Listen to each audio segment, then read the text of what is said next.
വിശുദ്ധ ഖുർആനും പ്രവാചകന്റെ ചര്യകൾ രേഖപ്പെടുത്തിയിട്ടുള്ള ഹദീസുകളും. ഖുർആനിലോ ഹദീസിലോ ഇതിന് യാതൊരു തെളിവില്ല. ഇതിങ്ങനെ കുത്തിമുറിവേൽപ്പിച്ചുകൊണ്ട് ഇങ്ങനെ അലമുറയിട്ട് ചെയ്യുന്ന ഒരു കാര്യം. ഞാൻ അതിന്റെ കിതാബുകളൊക്കെ ഞാൻ കാണിക്കാൻ എന്ന് പറയുന്ന കിതാബിൽ അത് ഓരോരോ ആയുധത്തിന്റെ ഇപ്പോൾ ഔ സിക്കീനിൻ ഔ ദബൂസിൻ എന്നൊക്കെ പറഞ്ഞിട്ട് അതിൽ ഉപയോഗിക്കുന്ന ഓരോ സാധനത്തിന്റെ പേരുകളും വ്യക്തമാക്കി പറയുന്നുണ്ട്. 333 ഇത്തരം ചടങ്ങുകൾ പ്രവാചകന്റെയും ഖലീഫമാരുടെയും കാലത്ത് പോലും ശക്തമായി എതിർക്കപ്പെട്ടിരുന്നു അത്രേ. ഇവയെ പ്രോത്സാഹിപ്പിക്കുന്നതിലൂടെ നരകത്തിലേക്കുള്ള വഴി തുറക്കുകയാണെന്നും ചില ആത്മീയവാദികൾക്ക് അഭിപ്രായമുണ്ട്.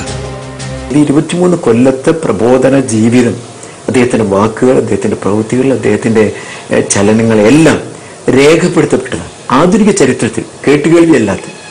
അങ്ങനെയുള്ള ആ ജീവിതചര്യയിൽ കണ്ടത് മാത്രമേ മതമാവുള്ളൂ, കേട്ടത് മാത്രമേ ഉള്ളൂ. ആ അദ്ദേഹത്തിന്റെ സദസ്സിൽ അംഗീകാരം ലഭിച്ചത് മാത്രമേ മതമാവുള്ളൂ.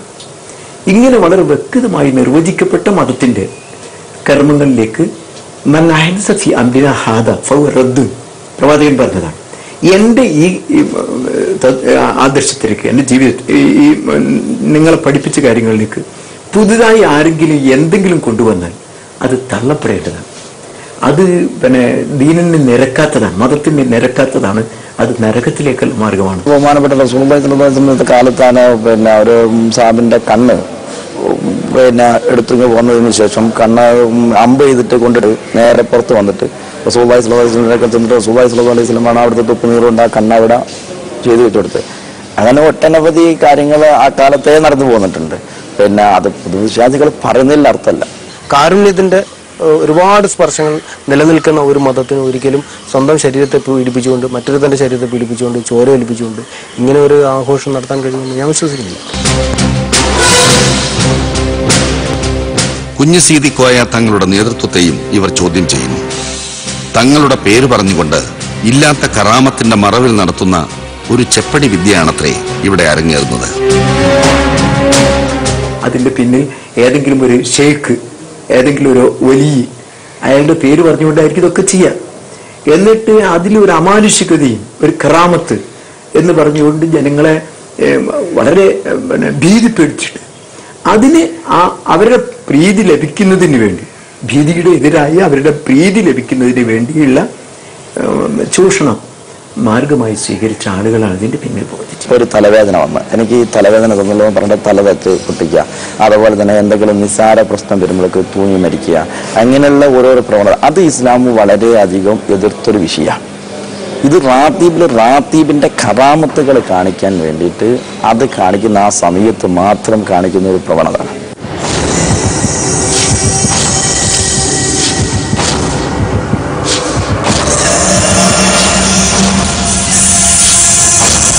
ഏതെങ്കിലും കുടുംബത്തിലോ ഗോത്രത്തിലോ പിറന്നതുകൊണ്ട് ഇസ്ലാമിൽ ആർക്കും പ്രത്യേക ശ്രേഷ്ഠതയൊന്നുമില്ലെന്നും വിമർശകർ ചൂണ്ടിക്കാട്ടുന്നു.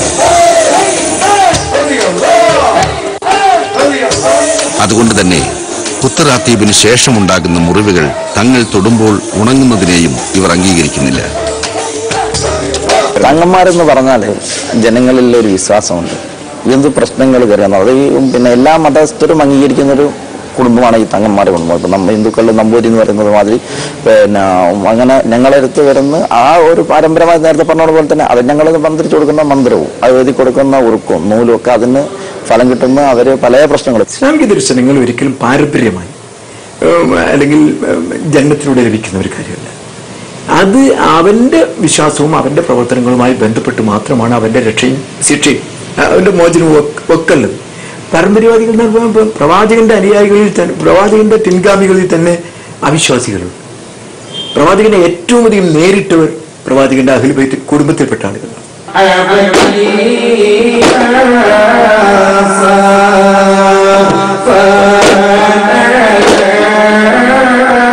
ദിക്റും ദഫും കൊണ്ട് ശബ്ദവിന്യാസങ്ങളുടെ ഒരു പ്രത്യേക അന്തരീക്ഷം സൃഷ്ടിച്ച് നമ്മുടെ ശ്രദ്ധയെ വശീകരിച്ചുകൊണ്ട് നടത്തുന്ന ഒരുതരം മാജിക്കാണ് കുത്തറാത്തീബ് എന്നാണ് വിമർശകരുടെ വാദം.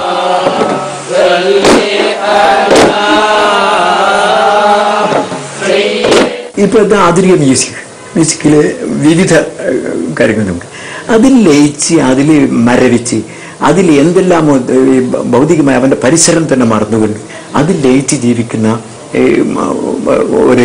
ഒരു തരം ലൈഫ് നമുക്ക് അതിലൊക്കെ കാണാൻ കഴിയും. അതിൽ മാത്രമല്ല എല്ലാറ്റിലും ഉണ്ട് ഇങ്ങനെ ഒരു വളരെ അധികമായി അതിലേക്ക് ശ്രദ്ധയും ഏകാഗ്രതയും അവരെ വശീകരിക്കുകയും ചെയ്തുകൊണ്ടുള്ള ഏത് പ്രവർത്തനത്തിലും മനുഷ്യൻ ബാഹ്യമായിട്ട് വിട്ട് ഒരു പ്രത്യേക ഒരവസ്ഥ ഉണ്ടാക്കി.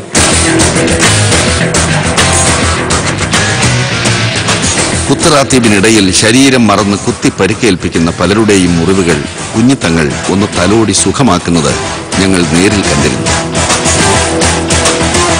എന്നാൽ ഇതിനുമുണ്ട് വിമർശകർക്ക് വ്യക്തമായ മറുപടി. തികഞ്ഞ അഭ്യാസികളായ ഇവർ ശരീരത്തിൽ ആഴത്തിൽ മുറിവേൽപ്പിക്കാറില്ലത്രേ.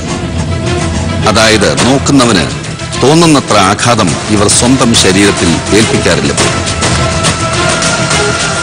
അതുകൊണ്ടാണത്രേ ശരീരത്തിൽ കത്തികൊണ്ട് കുത്തിയിറക്കുമ്പോൾ ചോര ചീറ്റുന്നതിന് പകരം പടരുക മാത്രം ചെയ്യുന്നത്.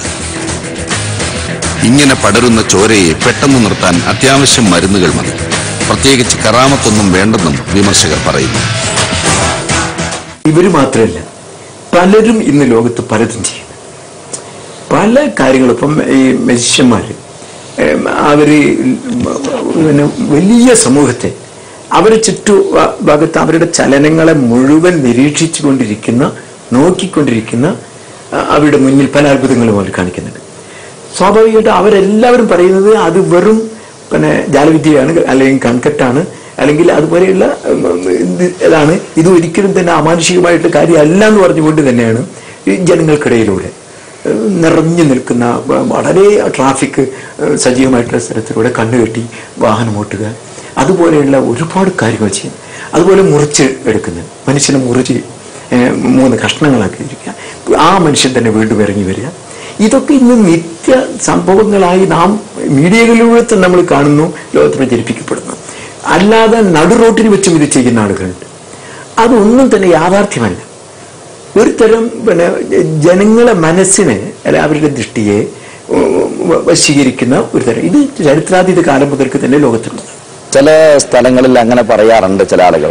അപ്പോൾ നിങ്ങൾക്ക് ഏത് സമയത്താണ് വേണ്ടത്? ഞങ്ങൾ വിളിക്കുന്ന ദിക്റും ചെല്ലുന്ന സലാത്തുകളും ഏത് സമയത്തും ഞങ്ങൾക്ക് ചെല്ലാം. അത് നിങ്ങൾക്ക് ഏത് സമയത്താണ് വേണ്ടതെന്ന് അങ്ങോട്ട് ചോദിച്ചിട്ട് അവർ പറയുന്ന സമയത്ത് ഞങ്ങൾ ആ പരിപാടി നടത്താറുണ്ട്. അപ്പം കാലത്ത് 8 മണിക്ക് തുടങ്ങിയിട്ട് ഉച്ച സമയത്ത്, അതുപോലെ ഉച്ചക്ക് 12 മണി കഴിഞ്ഞിട്ട് തുടങ്ങിയിട്ട് 6 മണി വരെ, ഇങ്ങനെ പല ഘട്ടത്തിൽ ഏത് സമയത്ത് വേണമെങ്കിലും ഇപ്പോഴും ഏത് സമയത്ത് ഞങ്ങൾക്ക് നടത്താൻ കഴിയുന്നത് നടത്തുകയും ചെയ്തിട്ടുണ്ട്.